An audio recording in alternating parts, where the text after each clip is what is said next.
Yes people, welcome back. Today we're back in Edale in the Peak District. I was only here a couple of days ago doing a hike, but tonight I'm out for a wild camp. So yeah, I'm not too sure on the route yet or where I'm actually going to be camping, but all I do know is I need to get up there pretty soon because it's gone about 4:15, and I've got about 2 hours light left, so yeah, probably take an hour to get up there and then an hour to find somewhere. So yeah, let's get going.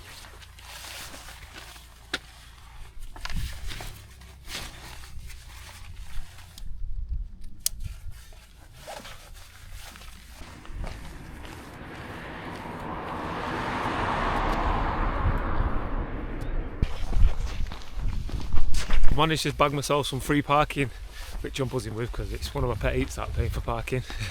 So yeah, if anyone wants to park there, I've parked in a lay-by just near Greenacre campsite, facing Greenacre campsite.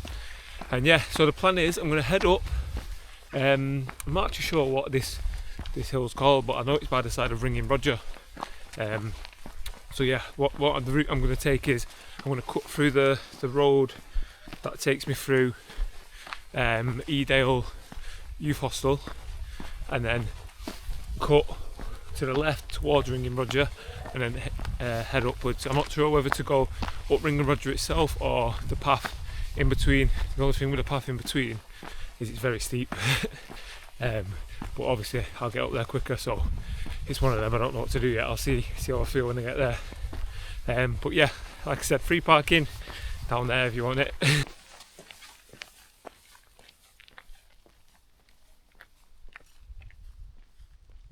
So if you are going to come this way, you do come through a bit of a farm. It's mad really, I don't know, I never really get this, why people leave like old cars, and obviously these are all tools to use on the farm and stuff, but I don't know why they don't just scrap it in, get some money. It seems to be like that in the countryside. Once it's rotted and that, they just leave it where it is. Like that looks alright to me. Some new tyres. I don't know, the engine could be knackered. Yeah, just baffles me anyway.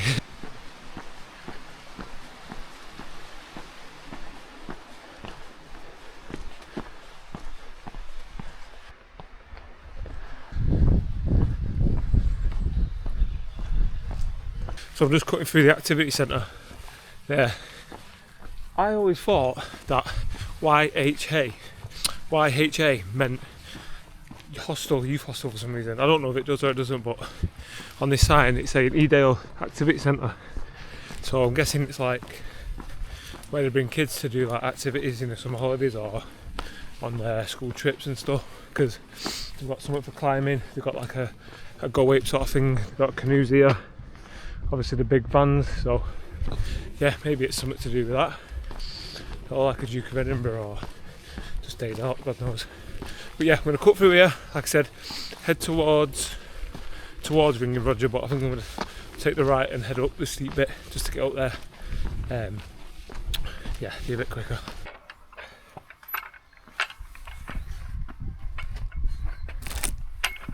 Oh, this is always a problem when you got a backpack on. I can't get through. Okay, I'm climbing over.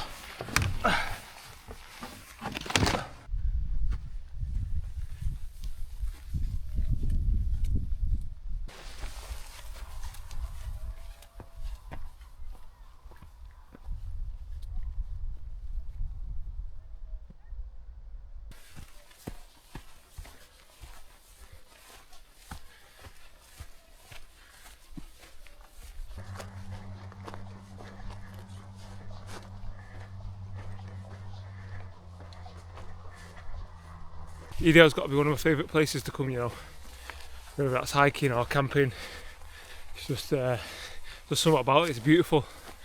I think what it was is a couple of years ago, if you don't know, I'm a boxer, so I had to get an operation on my hand because I damaged it in a fight, and I had to have 7 months off. I couldn't use my hand, so I was in Edale a lot, like keeping myself busy, hiking, camping, yeah, and in that period I just spent so much time here, like 2-3 days a week. I could be here camping, hiking, and yeah, it's just like a special place for me.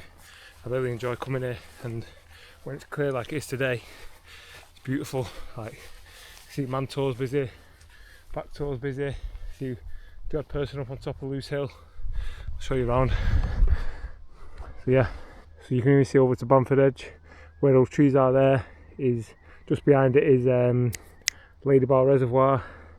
Come up to Loose Hill, back toe, all the way along the ridge, Manto. I think one of them might be Brown Knoll, I'm not too entirely sure. Yeah, I'm not entirely sure, but in summertime I will be doing the Edale Skyline. For those who don't know, it's like a 20-mile circular route. You can start where you want, I think, but I think we'll probably start at Manto, make our way all the way around, maybe do the first 10 miles, camp over, second 10 miles, do it the next day and finish off. So that's one that I'm looking forward to. Okay, this is the start of the dreaded hill I was telling you about. So you think, yeah, just get up there where those sheep are, you get up there, it's a false summit. And then you see another one, you go again, false summit, another one, false summit, so on, so on. Yeah, it's very steep, so I'm going to take this jacket off before I start sweating too much. Oh, that's better. To be fair, I probably should have took this off as well. This is merino wool base layer, but I don't want to take too many t-shirts and jackets. The good thing about this is your sweat evaporates very quick, and it doesn't smell for some reason. I don't know why. Merino wool doesn't smell as quickly as other materials. But yeah, let's crack on, get up here.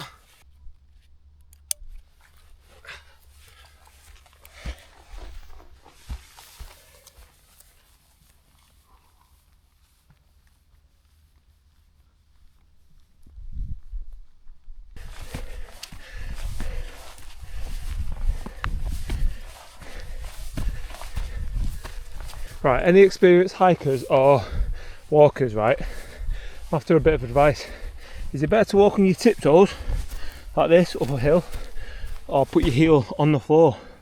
Because I never know. Obviously you feel it for your calves more on your tiptoes, but I'm not actually sure which is more efficient. So this is what I mean by a false summit. You think you're here, oh no, hey bollocks, you can see the top right up there. We'll get a bit closer and show you. So yeah, I thought this was the top the first time I came, but no, it's not. There's the top. Got myself all excited thinking, yeah, I'm near the top now. No, you're not me. Keep going.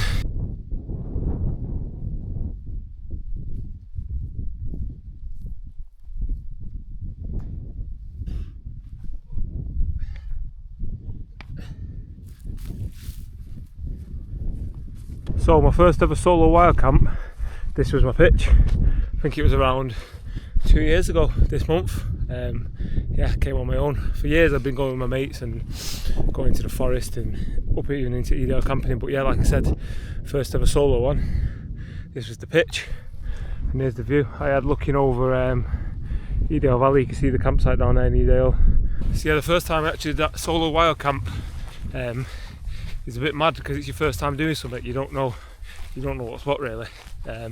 So I got out to have a wee, I had my head torch on. I looked down into the valley and I seen like loads of head torches coming up the mountain. So I thought, that's strange, I wonder if it's like mountain rescue on a training course or whatnot.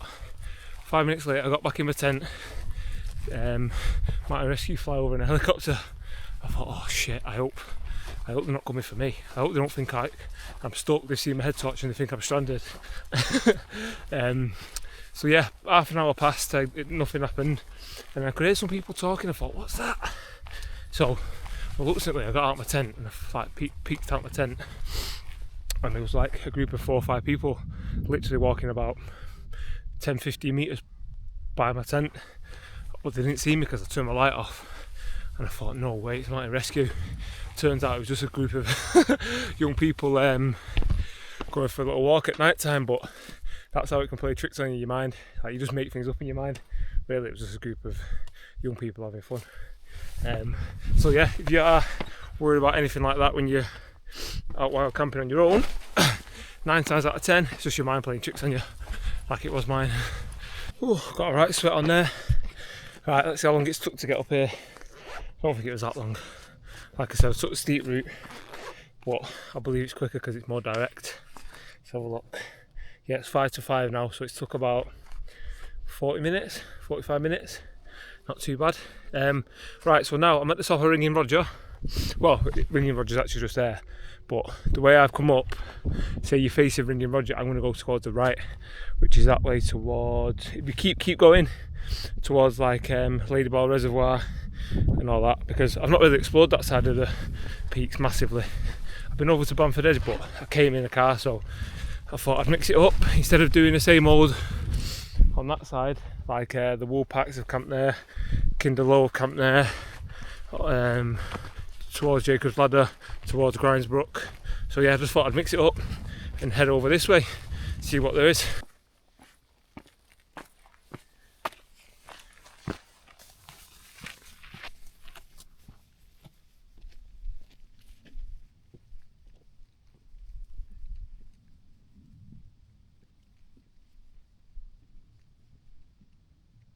I'm just stopping because I'm going to get the drone out. My mate Anthony's kindly borrowed me his drone because I'm thinking of getting one, but before I fork out I thought I'd have a little play with his first just to see if I can get used to it and if I like it. So I promised him I'd look after it, so I won't be crashing it, hopefully, mate. Right, let's see how we get this going. Turn that on, I think. Oh, I don't know, the lights come on. Oh, let me ring him.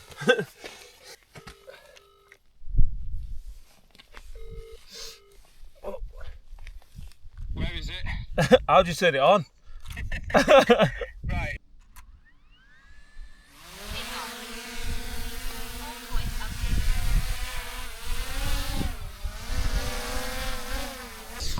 Right, I've got it up, I think.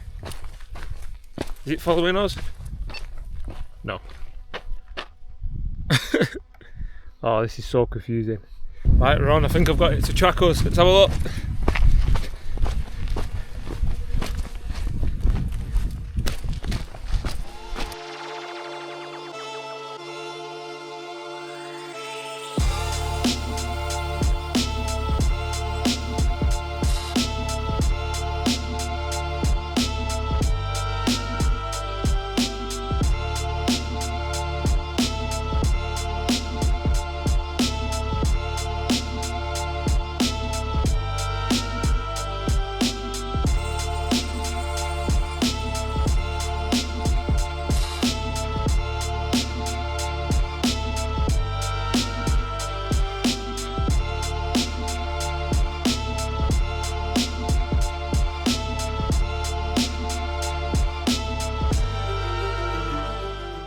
Coming in for landing.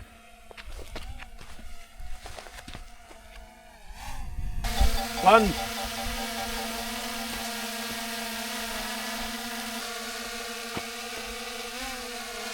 Yeah. Alright. Alright, it's landed.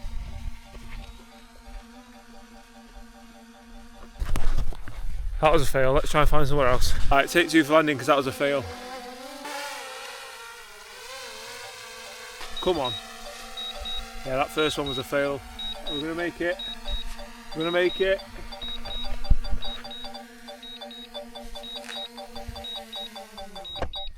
Get in. Alright, put the drone away now. That was a lot harder than I thought. When I've seen Anthony use his and Tim the other day use his, to make it look so easy. Well, that's what made me think. I thought, let me borrow his, have a little play with it and see what's what. But no, it took me about 15 minutes to get it back down. Almost took them runners' heads off of it. But they thought, who's this newbie? So yeah, I might have to have another little play with it in the morning, depending on the weather and stuff. Just because if I'm going to buy one, I need to be able to use it. I'm guessing I can learn how to use it, can't I? But yeah, is it worth it for me? I don't know, time will tell. But yeah, I put my jacket back on because it's getting pretty cold now, on my gloves, because I was just stood about messing with that drone. So yeah, I'm heading towards, I don't even know, this way, towards Lady Bower, if you know where that is. It's very far away, but let's just see where I end up. The sun's starting to go down slowly, you can see it on the other side there, casting on the mountain. But yeah, I've got my head torch and stuff, should be fine. So let's go and explore. If anyone knows as well what these patches are on the side of the like the mountain, see how it's like patched out? I've always thought, what is it like? Is it for like maintaining the all the brambles, or I don't know. Obviously it's not crop circles unless you're a conspiracy theorist. Could be crop circles, but I think it's something to do with, I don't know what it is. If you know, please do let me know down below.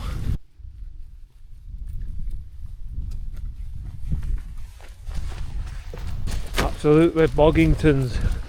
Don't want to step in that.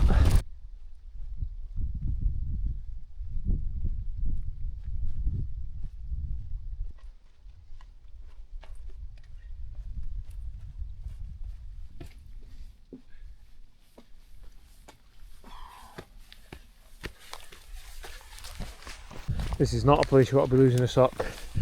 These feet are freezing, man. That's a better view of the crop circles I'm on about. What is it? Please tell me. Got my first glimpse of Lady Bower. I don't know if you can see. Just there.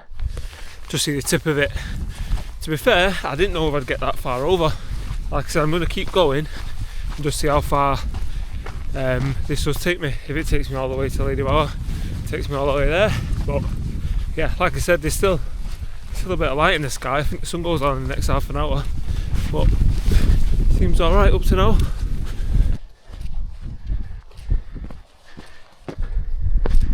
Oh, I made it to the other side.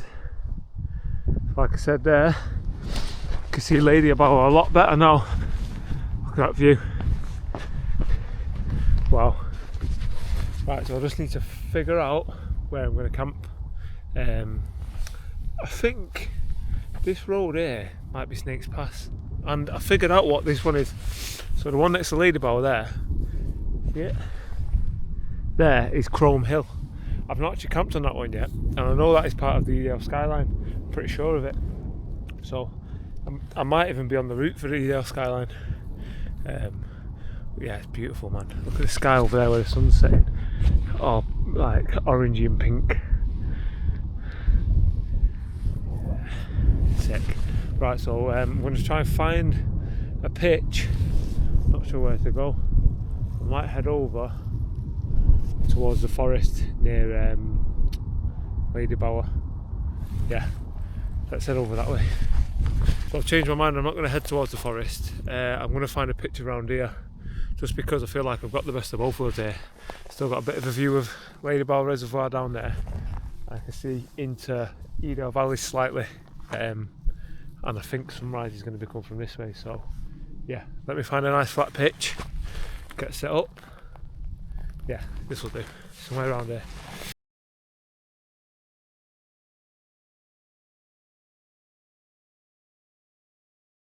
Right, so the tent's pitched, but I've made the rookie mistake.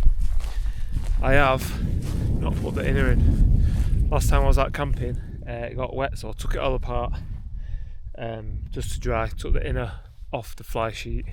Luckily I've got it with me, so I just need to put it in, but it's just annoying. So yeah, let me get the inner put in, and then I'm going to take all my stuff out of my bag and get settled.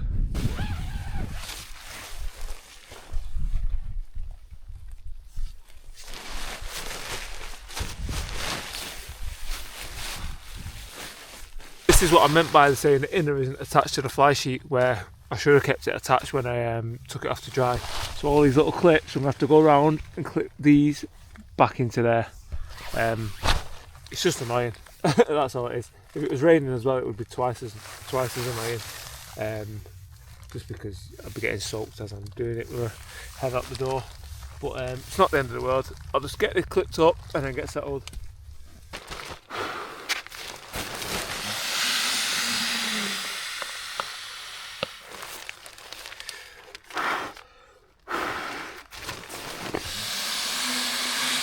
I've just had to stop a sec because I'm going to have to show you the sky. Look at that, that is beautiful. Honestly, these cameras never do it justice.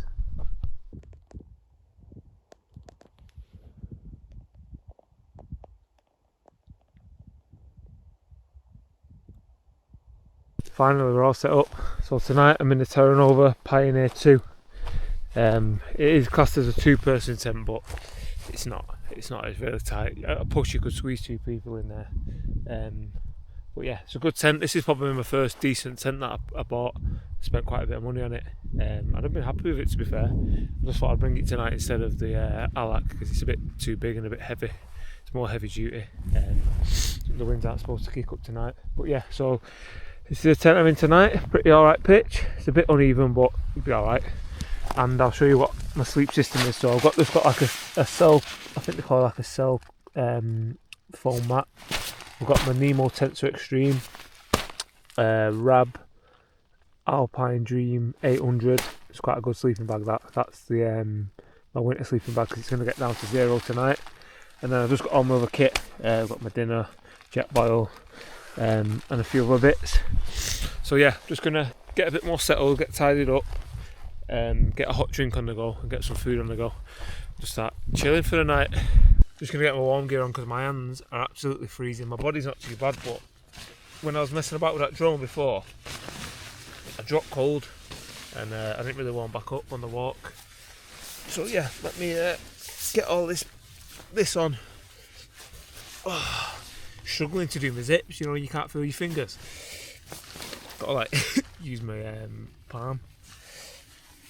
I'll soon warm up, get a warm drink on the go. Whoa. There we go. Keep that up.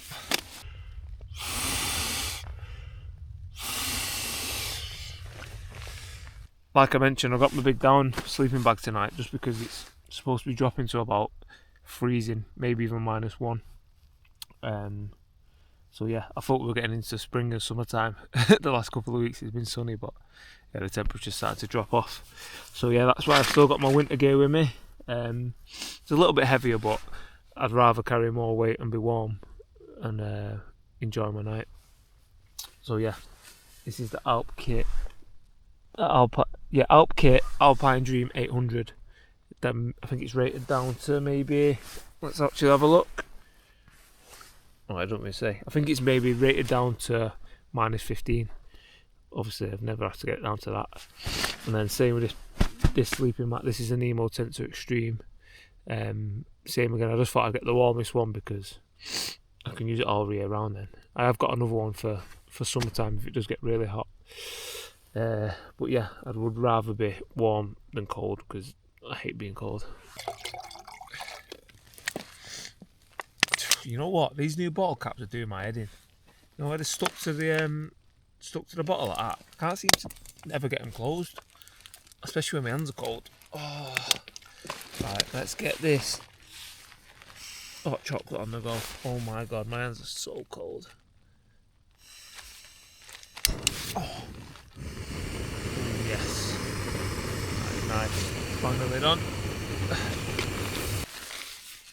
No way. You are joking me. Oh, not even got any hot chocolate. No way. I have got some like, what is it? Peppermint tea. It's not a hot chocolate though, is it? For fuck's sake, no way. I thought I left one in my bag. Oh well, this will have to do. As long as it's warm. Something warm. Oh man. Alright mate. Oh, another camper. Alright. No, don't want to talk to me. Sound. Why is he looking over here if he don't want to talk to me? You know what, I might just have to just keep hold of this just to keep my hands warm. Which one's warmer? This one. Oh, that's nice. Yeah, I have got some gloves with me, but once my hands get cold, honestly, it takes so long for them to get warm back up. Give me 10 minutes of holding this. It'll be right. Can you hear that, lad? Sounds like he's right outside my tent. Let's go and have a look. Oof. I think he's looking for somewhere to camp.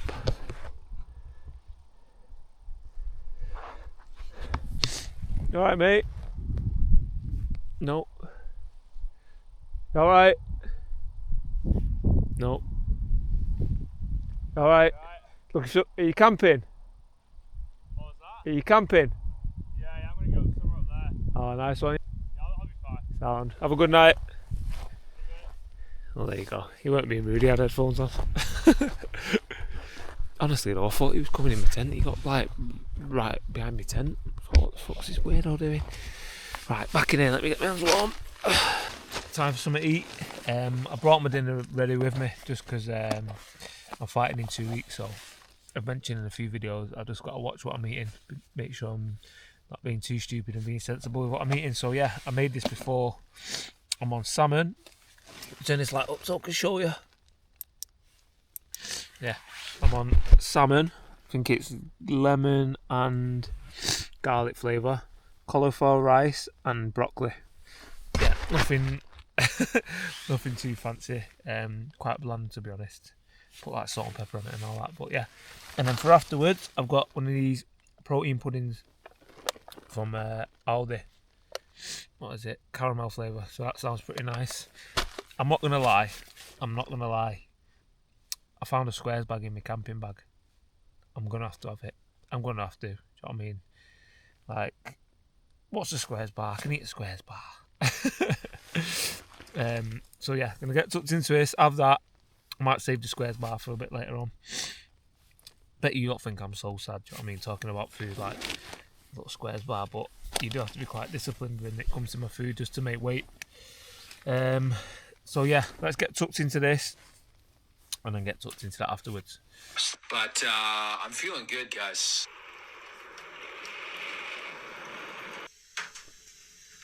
If it banged into someone's helmet or leather-capped head or chest, it was enough to really disorient you, even if it's not.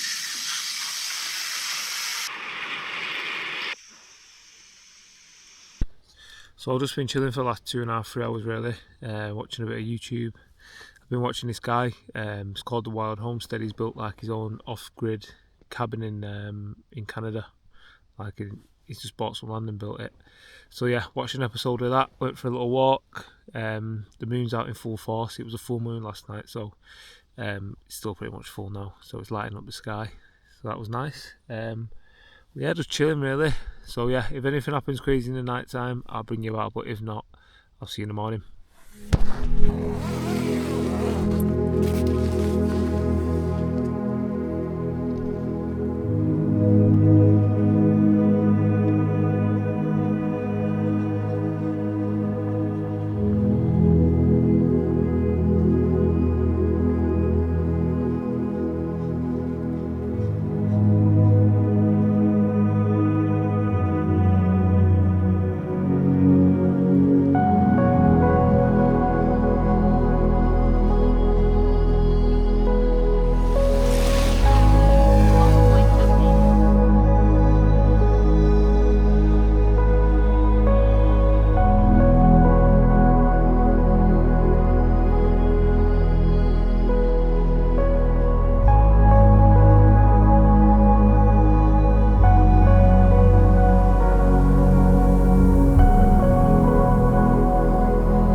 Managed to land successfully, get in.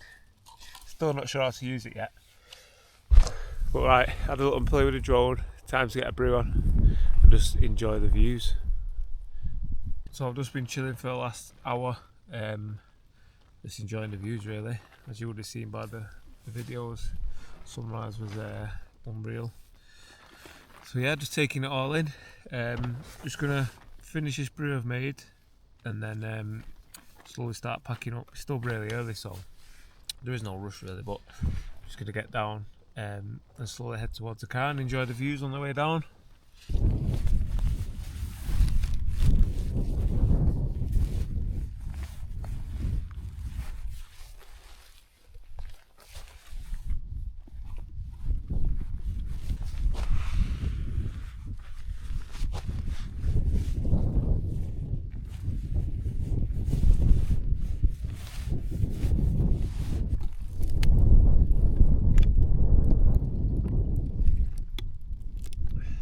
Just a little tip for anyone.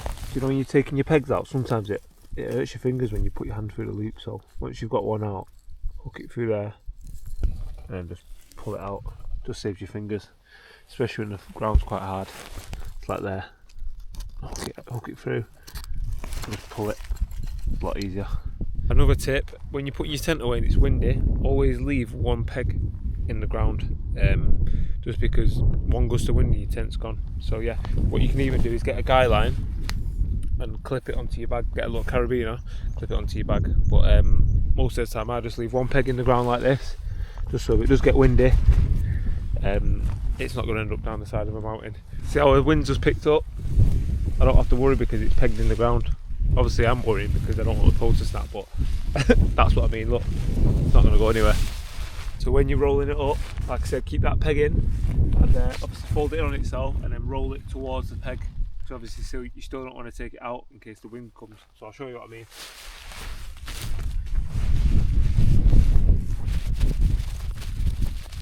So when you get to this bit now, just obviously unhook it.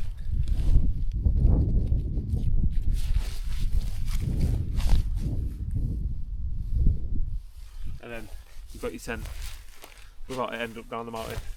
So I'm all packed up now. As you can see, I've left no mess. I've up after myself. But even though I've been there. So yeah, gonna head down slowly, get back to the car. Gonna head back the way I came yesterday on the same path. But when it gets to like where I'm gonna cut down, I think I might go down a new little route. Well, I think it's a route. Oh, there's my alarm. Yeah, beat my alarm, didn't I? Yeah, I'm going to go down a different route. I think it's called Lady Brook. So it is actually like a brook. I looked on the map this morning. I don't know if it's an actual path because it doesn't look like one. Like it's not signed as an actual path, but I'm just going to give it a go. See if I can get down that way. Just mix it up. If not, I'll just go back the way that I came. But yeah, you don't know if you don't try, do you? So yeah, let's go and see if we can get back down that way.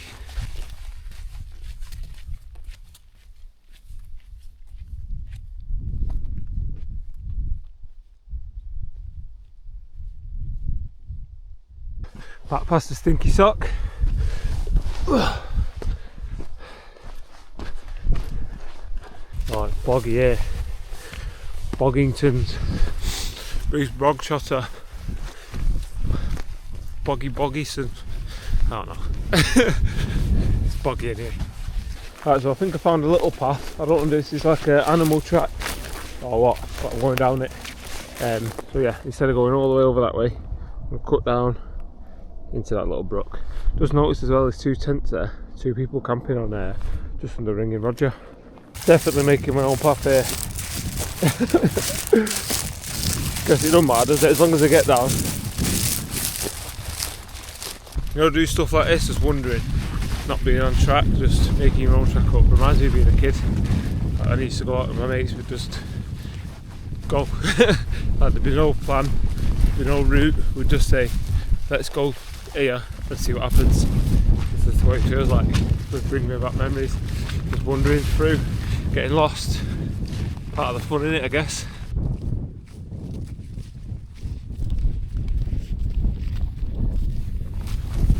In one of my previous videos I was talking about teachers and experience, more so like to do with my boxing and like fighting and just life, to be fair. Like you need teachers who've been there and done it before you. But this is just making me think then, like this is how you can teach people because you've been there and done it.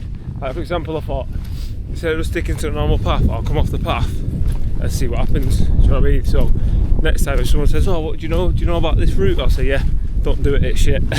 Or yeah, do it, it's really good because I've learned through experience. So as good as it is having a teacher or having a path, sometimes it's good just to be able to find your own path, make your own mistakes. But I think it's a balance, it's a fine line. You don't want to be ignorant and arrogant and not listen to that advice. It'd be stupid to do that, but that's what this just made me think of then. Just cutting off the path and finding your own way. Talking about finding your own way, managed to find a path.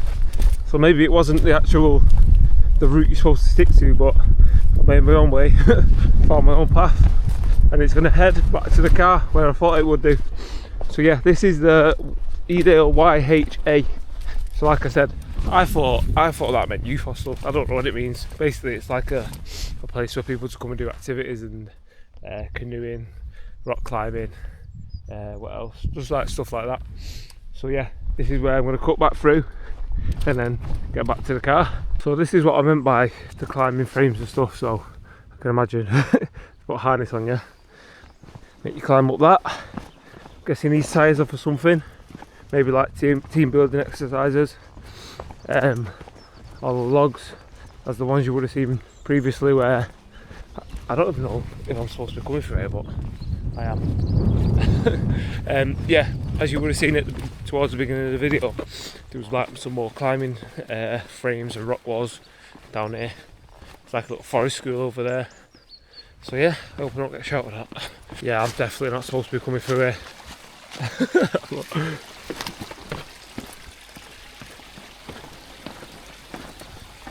Oh well, I guess that's the beauty of finding your own path, eh?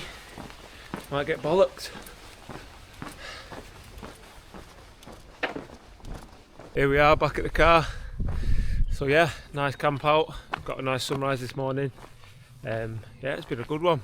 So if you have liked the video, please give it a like and subscribe. By liking it, you'll just let more people see it, like more like-minded people see the video. So yeah, I appreciate you watching, and I'll see you next time.